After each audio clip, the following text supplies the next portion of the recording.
Cuplikan video di media sosial hanya menunjukkan sepotong kecil dari dahsyatnya bencana yang melanda Aceh, Sumatera Utara, dan Sumatera Barat.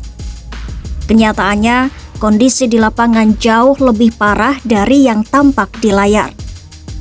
Hingga Rabu 3 Desember 2025 sore, BNPB mencatat 804 orang meninggal, angka yang kemungkinan terus bertambah karena banyak wilayah masih terisolasi. Dilaporkan 2.600 orang luka-luka dan lebih dari 3,2 juta jiwa terdampak. Lebih dari 580.000 warga mengungsi meninggalkan rumah yang rusak atau hilang tersapu banjir dan longsor. Total 3.600 rumah rusak berat, ribuan lainnya rusak sedang dan ringan. 277 jembatan dan 322 fasilitas pendidikan ikut hancur. Skala kerusakan ini membentang di 50 kabupaten kota, area seluas 172.949 km persegi, lebih besar dari gabungan Pulau Jawa dan Bali.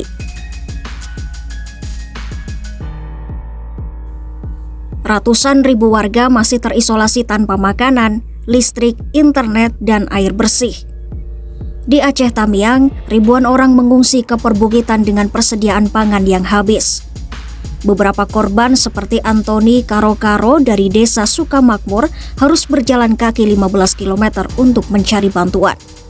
Di banyak wilayah, banjir bandang datang begitu cepat dan masif hingga menyeret manusia dan hewan. Di Pidi Jaya, seekor gajah Sumatera ditemukan mati, terseret lumpur dari hulu sungai, menjadi simbol betapa ekstrimnya kerusakan ekologis yang terjadi. Gubernur Aceh Muzakir Manaf bahkan tak kuasa menahan tangis ketika menyampaikan fakta bahwa ada kampung-kampung yang hilang tersapu banjir dan longsor. Di Sumatera Utara, desa-desa di Tapanuli Tengah, Sibolga, dan sebagian Tapanuli Selatan masih sangat minim bantuan. Kondisi serupa juga terjadi di Sumatera Barat, di mana penyintas masih mencari anggota keluarga yang hilang dan bertahan hidup di posko darurat. BNPB mengerahkan 3 moda utama, darat, laut, dan udara. Melalui jalur darat, truk bantuan mulai mencapai wilayah yang bisa ditembus. Di Sumut, 1 truk dapat mengangkut hingga 15 ton logistik. Namun ribuan warga di daerah terisolasi belum tersentuh bantuan karena akses jalan putus. Melalui jalur laut, sebanyak 100 ton beras dikirim ke Sibolga untuk disalurkan ke kabupaten kota lain. Kapal ekspres juga dikerahkan untuk menjangkau pesisir timur Aceh hingga Aceh Tamiang. Sementara melalui jalur udara, 7 helikopter TNI dan BNPB bekerja non-stop mengirimkan bantuan logistik dengan kapasitas 800 kg hingga 1,5 ton per sorti. Puluhan pesawat dan helikopter disiapkan untuk mempercepat pasokan bantuan.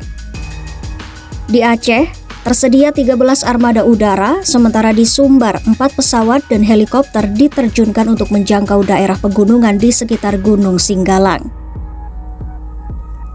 BNPB bahkan melakukan modifikasi cuaca untuk membuka akses jalan yang tertutup material longsor.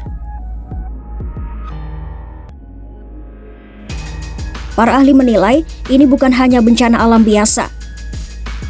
Guru Besar Institut Teknologi Sumatera bidang pengurangan resiko bencana dalam perencanaan pembangunan Harkunti Pertiwi Rahayu menyebut bencana ini adalah gabungan antara bencana alam dan bencana ekologi.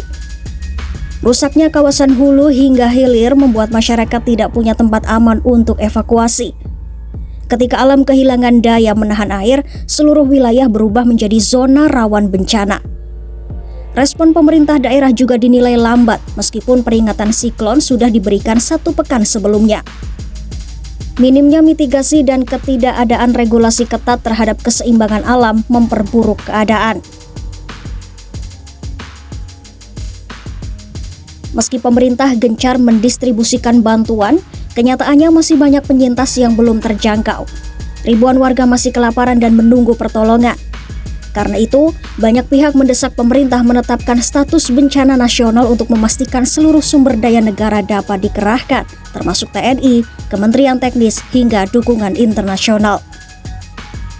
Penetapan status ini juga diperlukan untuk evaluasi menyeluruh mengenai kerusakan ekologis, tata ruang, kebijakan pembangunan, serta mitigasi jangka panjang.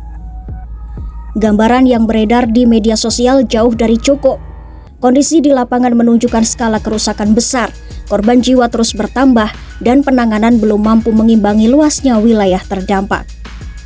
Percepatan distribusi bantuan memang diperlukan, tetapi langkah paling mendesak adalah keberanian politik. Menetapkan bencana Sumatera sebagai bencana nasional agar penanganannya sebanding dengan skala tragedi yang sedang berlangsung.